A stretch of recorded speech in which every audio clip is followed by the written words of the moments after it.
Since we're in between episodes of Parias, I decided to do something else for a change.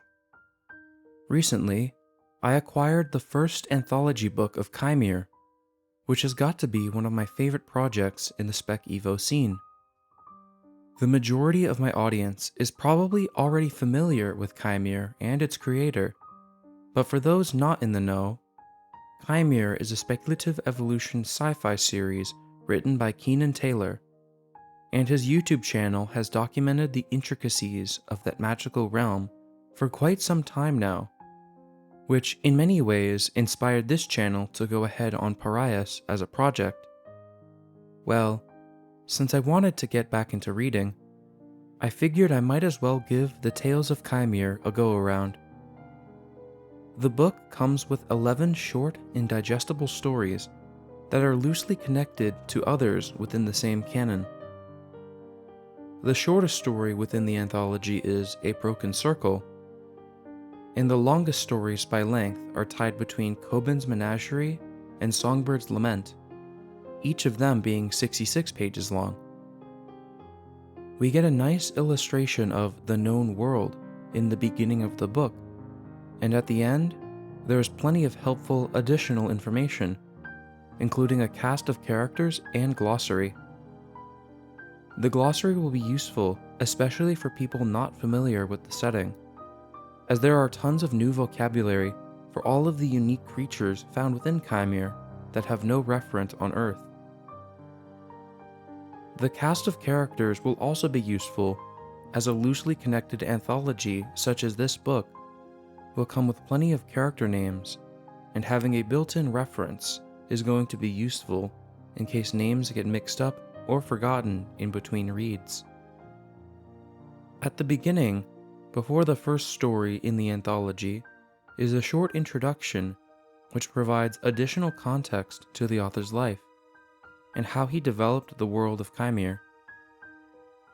There's not much else I can say about it, but I found it quite interesting, and it goes to show Taylor's dedication to his world building and writing. As a heads up, there will be plenty of spoilers for each of the stories in the anthology from this point forward. So I recommend, if you want to skip the spoilers, go to this section after the individual synopses and see what my overall opinions were on the book and my conclusion on if this is a book you would want to purchase. Also, I would like to say that regardless, I'm not sponsored, but links to the first Tales of Kaimere Anthology book will be in the description and the pinned comment of this video. Without further ado, let's get into the analysis. Part 1. Death Walks on Broken Wings. Wow, we started off heavy with this one. This story reminds me of Adult Swim's Primal in the sense of loss and grief that is found within the pages. To make it brief, this part of the anthology puts a unique spin on the archetypal Slay the Dragon story, which has been prevalent in folklore for centuries. After a gargantuan, flightless Asdarkid pterosaur demon thing destroys yet another village, some of the survivors decide to take revenge and slay the demon once and for all, with the assistance of a hunter from a foreign land. We find out that the protagonist, Singus, loses his family on the first page of this entry in the anthology. Damn, I was definitely not expecting that at the beginning, but that's totally okay. For the things I liked about this story, I liked the additional world building that was given. It was enough to be invested into the plot and the characters, but it wasn't too much in my opinion. Additional context is given that explains the plight of the villagers. We get a backstory into Nasiri, the previously mentioned hunter from a faraway land who desired to slay the man-eater, and we are given additional information that tell of a faraway war and a clash between empires, although to the people of the village, they are far from the front lines. Despite that, the villagers are clearly underprepared to take down the demon Viscalamaldus, to the point where all they have are the tools they would have on them for their jobs, with minimal armor and no military equipment or assistance from the republic they are located in. Another thing that I enjoyed was the representation in this story, especially with how it was handled. The hunter Nasiri is transmasked, which genuinely caught me by surprise, but it was a surely welcome one. The way his representation was written was organic and also added to the world building, showing a cultural divide between the villagers and the hunter from Picardia.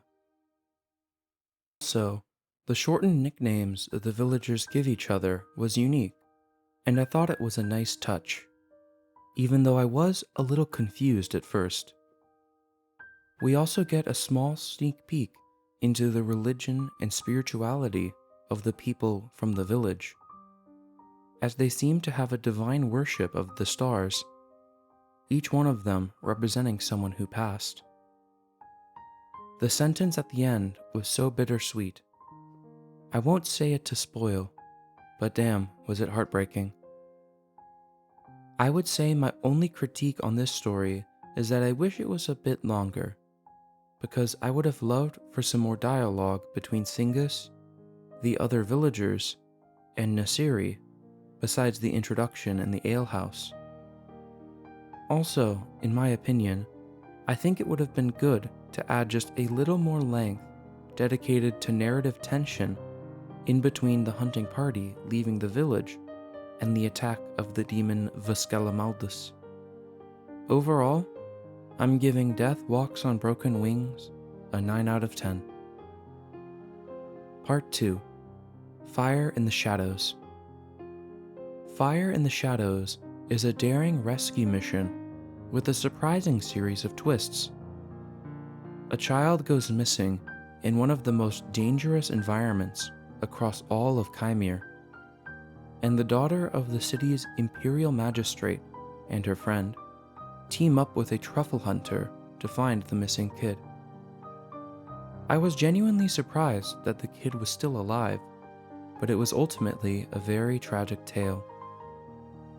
The missing boy was kidnapped by an injured marsupial lion that was in grief from recently losing one of her own offspring, and her maternal instincts seemingly went into overdrive as the kid was taken to her den. She ultimately acquired too many injuries, and after a standoff with a jackal-dog mix, she slowly passed away from blood loss.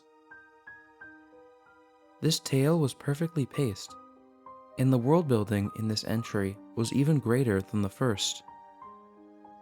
It felt like I could genuinely see what the old city would be like under the religious holiday that was occurring, and the bravery that the protagonist showed in order to rescue the child was rather impressive, especially since earlier in the story, her father already assumed the kid was dead and not worth the risk of a search outside the walls. There were also occasional shifts in character POV from Sima, the daughter of the imperial magistrate, and Kaladin, the truffle hunter, which were handled really well, and I appreciated them. I'm giving Fire in the Shadows a 9.5 out of 10. Oh, and also the dog in this story does not die, so that's a plus. Part 3. Tricksters Gambit. Holy moly, this story was great. The world building, pacing, tension, dialogue, I couldn't find a single flaw in it. In this story, a woman accused of murder is tied up in the forest, with the forest itself choosing her fate. For 3 days, if she survives the ordeal, she is declared innocent, and if she dies, she was guilty. A trickster spirit takes the form of a dinosaur, and then they spend the majority of that 3-day sentence telling stories with tons of plot twists.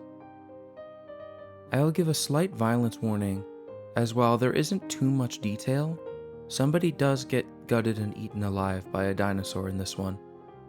and it's, surprisingly enough, not the person tied up in the woods. Our protagonist, Yakosi, is at the mercy of the magical forces of the woods, and Indrakai, the trickster spirit, is her judge, jury, and executioner.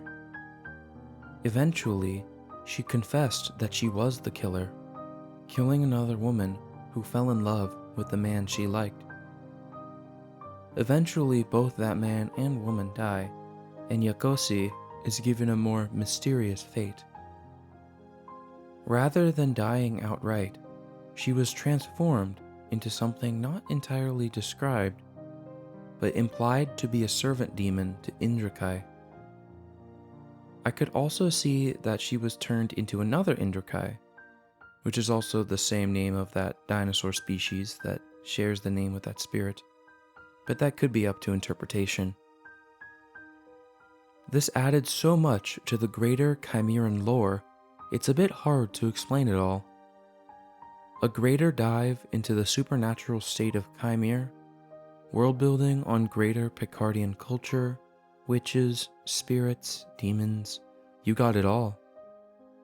The whole story is told at a single location, tied up in the middle of the woods, and I give major props to Taylor for making a story where the character is bound and stuck in place during the entire duration so captivating. I like the mystery of it all, the bounding drama, and the unreliable nature of the trickster spirit. Everything that Raptor was saying could have been a lie, or it could all be truth. But in the narrative, it was something in between, or completely up to interpretation. It was a great analysis of faith, religion, and trying to understand the deeper picture in life.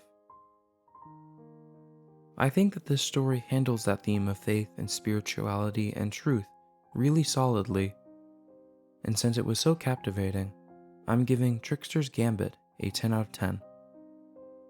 Also, this isn't entirely relevant to the analysis here, but there is a Ballad of Big Al reference on page 108, so if you like that show, then you're gonna like that reference. Part 4, Cobins Manager. Surprising that they made the Ceratopsian the most villainous creature in this story. A pirate adventure turned into a Jurassic Park style horror. Taylor doesn't miss out on the details here. Out of all of the stories so far, I would say this one is the darkest, not only for its violence that it shares with the other narratives. We learn more about the international relationships within Kaimere, and we get more of the dark underbelly of their world here. Also, Nasiri makes a comeback in this story as a reoccurring character, although he is only referenced in regards to tracking and trapping a man-eating firebird.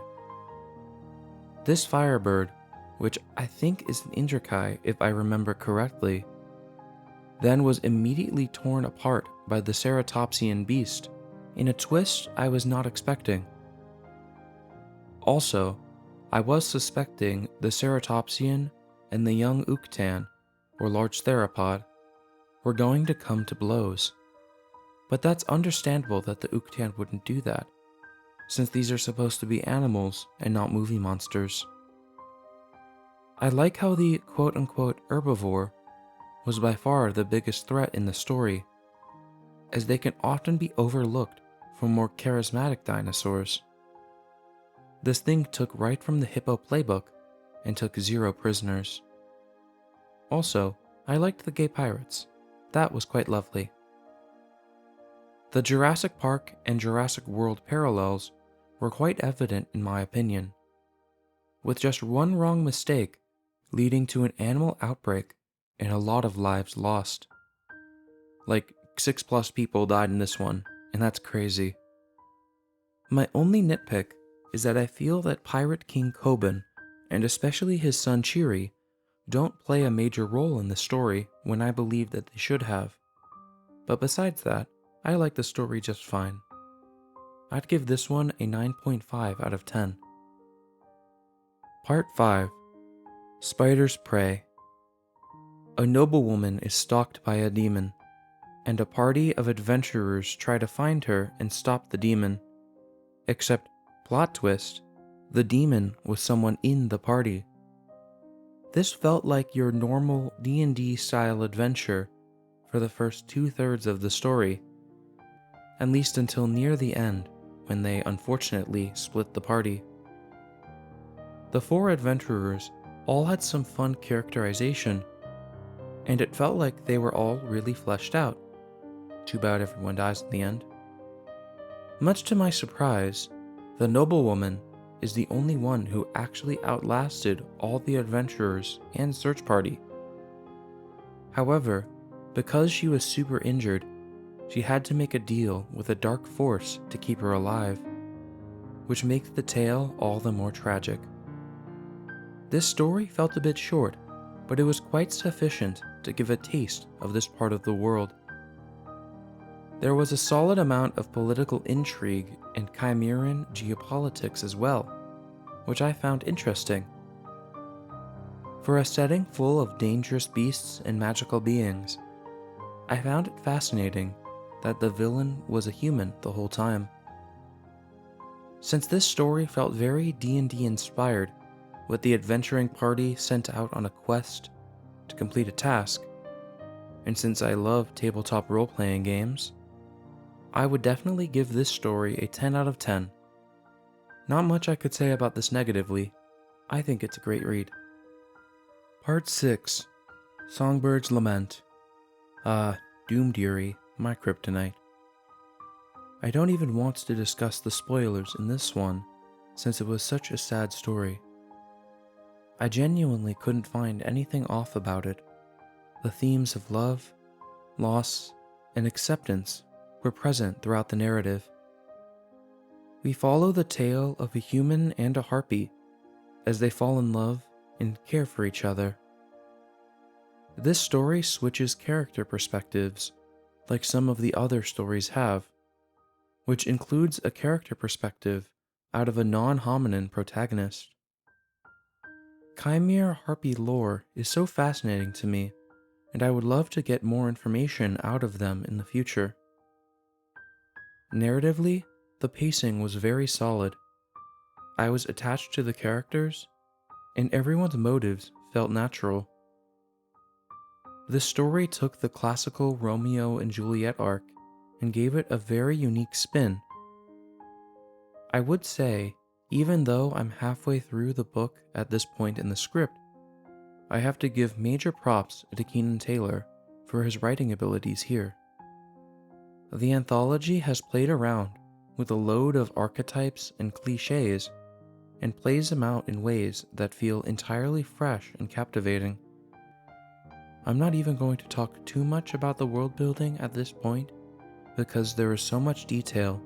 It brings you into the world of Kaimere so effortlessly, to the point where I could feel the housey grass in my fingers as a character runs through the Golden Prairie, or could feel the distinctive vibe of each location and settlement, especially within the Empire. It feels like these are real locations I could actually book a ticket for, and all of the lore and world building is explained in a way that doesn't make you feel bored or talked down to. Anyways, I'm going to quit rambling now. This story's a 10.5 out of 10, and easily my favorite in the book so far. Part 7. Of Frost and Famine. This was a solid story, although in my opinion, it was my least favorite out of the anthology. It was brutal, and the fight scenes were well written, as well as the mystery of the demons that infest the islands of the north. But it was a rather bitter end that the Hezuki leader escaped in the end, despite all the pain and loss that occurred in the village. In my opinion, Of Frost and Famine had a few too many names to keep track of, and things were a little confusing at certain points. The lore was fascinating, especially with the Blackfish cult, how it works and who they are, but it was a bit of a shame that we didn't see that in its full. That's potential for future tales, of course, which could even be present in the second book, for all I know. I haven't read that one yet, so what I want to see in future stories for Kaimere might already be waiting for me. But anyways, I'm getting a bit distracted. Personally, something that doesn't bother me all that much, but is worth taking note, is how many folks died at the beginning of the story as part of the whaling crew. In my opinion, I feel that their deaths weren't as necessary as a part of the narrative. Maybe 1 to 2, but 8 is rather much. A similar thing happened in Cobins Manager, where 7 pirates died during an immature Uktan capture, but I can see that as something more plausible. Kaimere can be a brutal setting, and I definitely respect the commitment to showing the raw and bloody side of your world building. But I feel like there isn't as much levity from the bloodshed in this story especially. Because of that, I'm giving this one an 8 out of 10. It was still a solid read though. Part 8. A Broken Circle. We get a further backstory into Nasiri, the hunter of Picardia. This tale was by far the shortest one, but that's alright. One could see this as a prequel or prologue to the first story, but they don't necessarily have to be read in that order. Despite being so short, it was to the point and efficient. It got what it wanted to say across. The length was fine, it was very easy to follow, and it was affirming, and I enjoyed the story. I'd give A Broken Circle a 9 out of 10. Good read. Part 9. Lost in the Woods. These 3 stories take a unique spin on the setting of Kaimere by bringing it off Kaimere. This fantasy world is intrinsically linked with Earth to its basal foundation, with waves of Earth life colonizing the world of Kaimere, being responsible for the vast collection of flora and fauna present on their world. The first of these stories takes place in rural Washington and gives us additional information about the lore of the setting on Earth's side. We get lore about shifters, or folks who take the form of an animal at will, much like a werewolf, and witches generally. The dialogue was well written, especially between the protagonist and his brother. I could genuinely believe the way the brothers talk to each other in the story. The perspective of taking place on Earth was very interesting. In the way that the setting has secret societies of witches and shifters, reminds me in some ways of the Harry Potter or Percy Jackson universes. But it's done much better here than in those franchises, in my opinion. When written well, I really enjoy secret society stories. Like Vampire the Masquerade being a role-playing setting that I find fascinating. Man, I would love to play a campaign in there if I had the time. Anyways, I'm getting distracted again. I'd give this story a 9 out of 10, because I felt that the story was a bit short, but I mean, that is the point of an anthology, but otherwise, it was really good, and I enjoyed it. Part 10. Truth Seeker. This story is a direct sequel to Lost in the Woods, taking place about a year afterwards, so characters introduced before do make their return. Our character POV in this story comes from a young woman named Faith, and I found her story even more interesting than the shifter's story beforehand. I found this tale unique in how, out of all the stories in the book, this is the only one in which no characters died during the story's telling, which I found a unique change of pace. I appreciate how Kaimere, much like a good nature documentary, doesn't shy away from the harsh and violent moments in the natural world. But when every story has a lot of violence and character death, each individual death feels narratively less impactful. Anyways, 9.5 out of 10 for Truth Seeker. I really liked it. Part 11. Echoes of Laughter. This story reminds me of the first in the anthology, except it takes place in Old Denmark. It's the story of demon slaying, but not only do we get the POV of the slayer, we get it from the demon too within the same tale. The demon that the hero fights in this story isn't too complicated, narratively speaking, but has a lot of mystery packed into how he got to Earth in the first place, and why he was revived by folks who discovered him in that peat bog all those centuries later. Perhaps those who revived him have a dark reason to bring a demon back into this world, or perhaps they are unaware of the danger that they have just resurrected in the modern age. The story was short, sweet, and to the point. It was interesting to take the tale to another time and place in Earth's history. I don't have too much else to say about this story, besides I can't wait to see if there is more material that is provided in regards to the great mystery at the end. 9.5 out of 10. Concluding thoughts. Alright, now that we have left spoiler territory behind, I should wrap up my conclusions on what I thought. Each of the stories in this anthology was great to read, spanning from an 8 out of 10 to a 10.5 out of 10 for my favorite one. Pretty much all of the stories include a bit of violence and death, which, while I thought was handled well, if that's not your thing, I would understand. I would say the violence detail would be somewhere in between Wings of Fire and the Jurassic Park novel. So if you've read either of those books, you can certainly stomach Kaimere. The amount of diversity involved with the characters was quite well done and written in a tasteful way, adding to the realism of the setting, as well as just being nice to have within the narrative as a whole. All of the individual stories have their own unique flares and provide fun twists, especially within the 8 stories that take place on the planet of Kaimere itself. The 3 Earth stories didn't have the same kinds of twists, but provided many questions and mysteries to delve into the setting in future novels. The stories that took place on Earth in this book felt like the first chapters in a larger story, and I can't wait to read more of those if that is what Keenan Taylor wishes to write about. If you are a fan of science fiction, and especially a fan of speculative evolution, this book is a must-read. My favorite story within this book was Songbirds Lament, and my least favorite was Of Frost and Famine. This setting has so many stories to tell, and I can't wait to read what Taylor has for us in the future.